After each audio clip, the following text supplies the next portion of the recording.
j'ai été très soutenu et par Barre et par Giscard sur les problèmes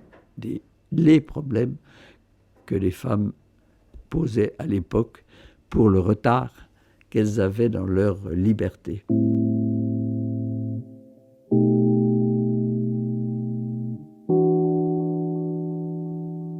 Je crois que mon premier combat politique, il précède le moment où je suis ministre. C'est quand je fais partie des clubs Perspective et Réalité, qui étaient les clubs créés par Giscard et Pagnat pour discuter des grands problèmes de la vie.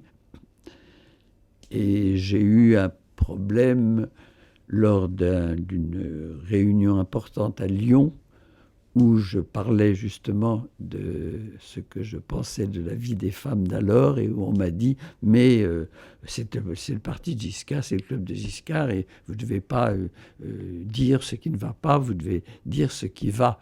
Bon, alors il y a eu un petit problème, et c'était pas bien important, et c'était pas bien grave, mais j'ai appris qu'il fallait savoir se défendre.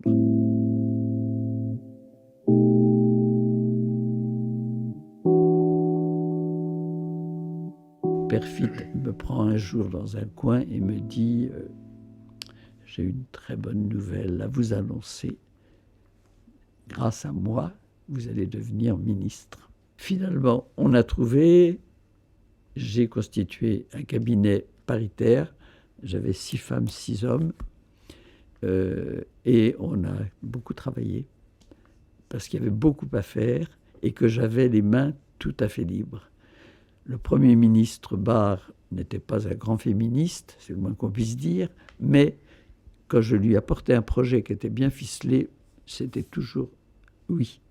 Et quand avec Giscard, j'avais besoin d'un arbitrage parce que tel autre ministre ne voulait pas que j'aborde quelque chose qui dépendait de son ressort, je gagnais tous les arbitrages. J'ai été très soutenu et par Barre et par Giscard sur les problèmes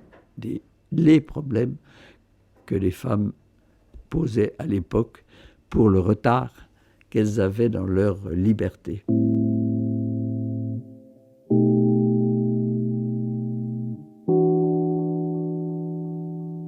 Ensuite, j'ai démissionné pour devenir un des 3 ministres qui ont conduit la campagne de Giscard. Moi, j'étais celle qui ouvrait en 3 minutes les meetings de Giscard.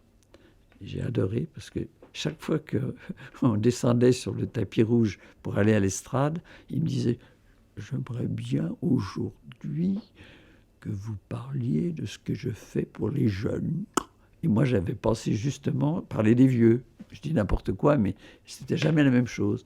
Mais j'aime beaucoup prendre la parole. Jamais j'ai parlé avec un papier et ça m'amuse beaucoup. Mais par contre, Giscard a été totalement absent pendant cette campagne.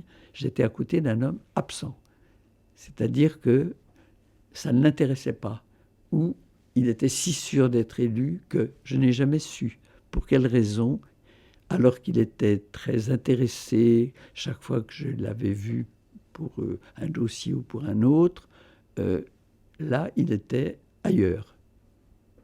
Et je pense que cette campagne, elle a été très mal gérée.